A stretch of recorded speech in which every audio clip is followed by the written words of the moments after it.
We have a 12-year-old son who's adopted and has a few differences in terms of his learning ability as compared to other kids. And what I really want to know is two things. One is, how can I stop judging him and having him trying to meet the expectations that the world is placing on him, or I should say the school is placing on him. It's hard, isn't it? It's very difficult. The thing is, what's at the heart of that almost every time, of a parent's need or desire for children to behave or perform, is awareness that you are being evaluated in terms of your parenting skills. Yes. And it's interesting because sometimes the system is so screwy that it says control of behavior is what constitutes good parenting. So if you teach your kids good manners and you teach them to give the right answers, then you will be esteemed. You will be noted as a very good parent. So that might be why you begin by saying, I have a 12-year-old who is adopted. Yeah. Not my genes. But he definitely belongs Not my to fault. us. Not my fault. Not my fault. Here, time to drop that. So that's what we want all of you to do. When anyone criticizes your children, say, she's adopted.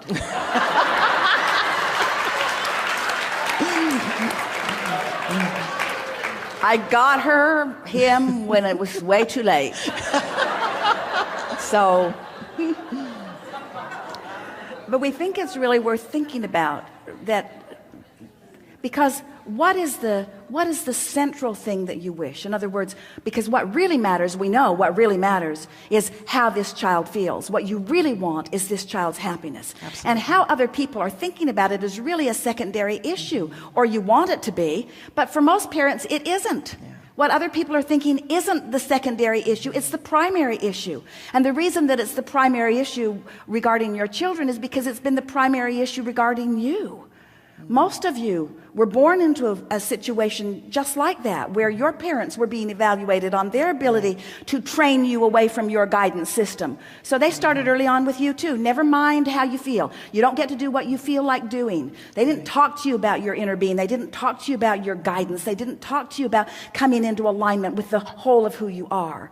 They were guiding you in most cases about your behavior because they cared about what somebody else thought about your behavior. And so somewhere somebody's got to take a stand in this chain of pain and make a decision. What is my top priority? What, in this conversation that I'm having with my children's behavior in regards to other people and especially school system, what is my dominant intent here? What matters the most? I want this child to be self-aware, which means I have to be self-aware in order to teach that, which means I want to be so tuned to source when I hold this child as my object of attention.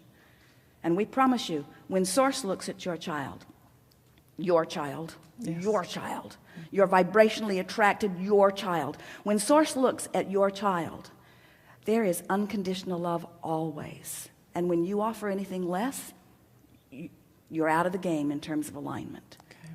You got to teach from inside the vortex. You got to teach from alignment, you see. So what we would do, we'd go, we would not engage in any conversations of criticism about our child or anyone, our child, ever. If you could get source to join you in one negative comment, it would be different, but you cannot. So when you find something, even if it's blatant, even if it's obvious, even if it's on the transcript, even if it's on the evaluation, even if it's something that your child does every day in school, isn't it interesting? The teacher says, you need to know about what's going on and you need to talk to your child about that. And we would say, okay, but we wouldn't do it. We would not bring the wrath of the teacher on us by saying, no, I'm not going to do it. But we would not do it. Instead, we would know what we don't want, and we would know what we do want, and we would talk about that to our child. We would watch for evidence of cooperation, and we would watch for evidence of fun, and we would watch for evidence of inspiration, and we would watch for evidence of being aligned. We would watch for evidence, and we would reflect it and reflect it and reflect it and reflect it and reflect it. And if a teacher came to us and said, or if anyone came to us and says, your child has bad behavior, we would look at them through the eyes of source, and we would say in our own mind, not to them. Got it. Not to them. Source loves you anyway, negative teacher. Even though you are not able to see the beauty of my child, even though you are not able to offer unconditional love to my child, Source and I are offering unconditional love to you. And then you speak from that framework. Must be hard. Must be hard to be in a classroom of such diversity and so many interests and so much going on. I appreciate so much everything that you're doing. I appreciate so much. My child is benefiting so much from being in your classroom, and I'm really, really glad that he's there. And he talks about you all the time. Don't tell her what he says, but talks about you all the time. Got it. So that you are offering your appreciation, you see. You don't have anything to worry about. Anything to worry about. This child is just helping you to remember. This child said, I'll go forth, but I'm not going to practice. I am not going to jump through hoops in order to please anybody. Got it.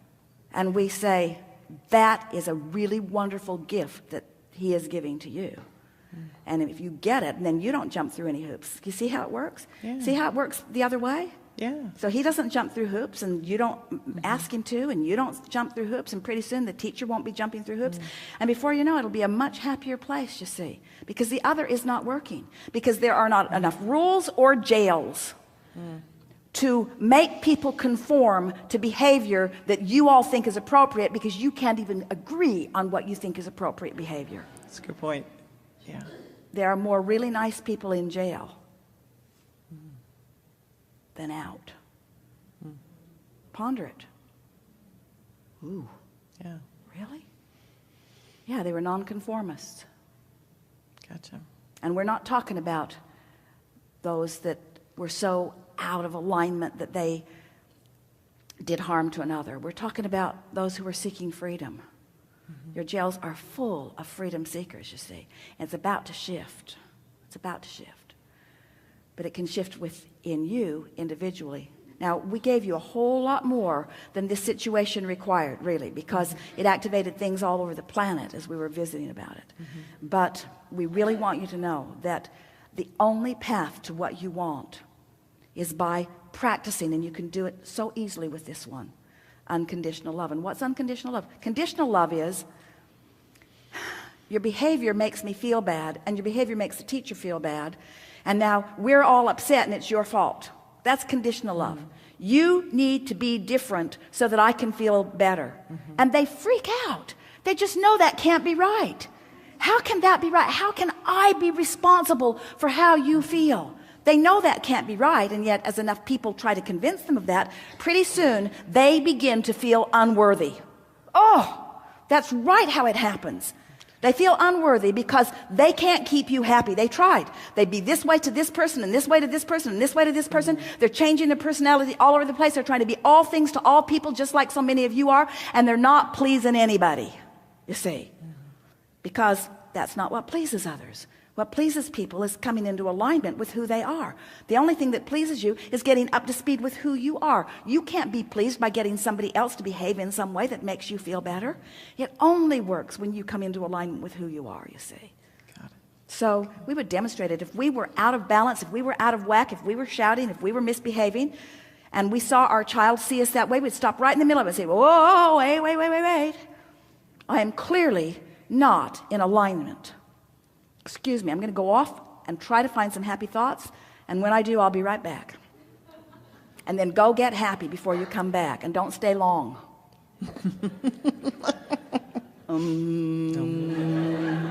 Go find some way of breaking the momentum and coming back into alignment. Demonstrate alignment. Demonstrate alignment. That's the only thing you have for your children. That's the only thing of any value that you could offer to your children. Demonstrate your alignment, period. There's nothing more. Demonstrate your alignment. Under all conditions, your alignment. Under all conditions, your alignment. Under all conditions, your alignment. Because nobody is worse out of alignment than those like you who know that you could be in alignment. It's different if you don't know better, but you do. I say. Really good. May I ask one other question? Yeah. There seems to be a lot of children on the planet right now who have issues with labels such as ADD, ADHD, Asperger's, and so forth. They're coming with such clarity of being nonconformists that they are going to great lengths to make sure that when they get here, they will be unconformable. Oh, and to what end? Toward the end of the world, stop needing people to conform to be happy. Okay, thank you. That's the biggest thing we've ever said. Okay. Toward the end of toward the happening, it's the means to the end of unconditional love. That's the only way you'll ever be free, is if you can love without placing conditions on it, you see. So if enough of you, when your jails are so full that it costs you more to put people in jail than you can afford, you'll stop doing it. That's a good thing. Okay. When your children are unmanageable, you'll stop trying to manage them. There are other ways. We don't have to have all this drama. In other words, you don't have to wait till it comes to that. You could just you could just tune into your frequency before you come out of your bedroom in the morning. You could let your children encounter you in alignment first. You could get a running start on alignment, you see. You could hear a report of something that happened, and when they're all defensive and worried about it, you could just smile and say, you don't have to explain, I know how good you are. That little mistake doesn't mean anything to me. It doesn't take away my appreciation of you. I know who you are. Got it. I know how brilliant and wonderful you are. You don't have to be defensive or justify anything. I love you unconditionally. And there are people who worry that, oh yeah, mothers like that, those are the mothers of the true criminals. Not true. That is not true. That is not true. People who are abusive have been abused. Got it. Yeah. Okay. Good conversation. Thank you very much. Yeah.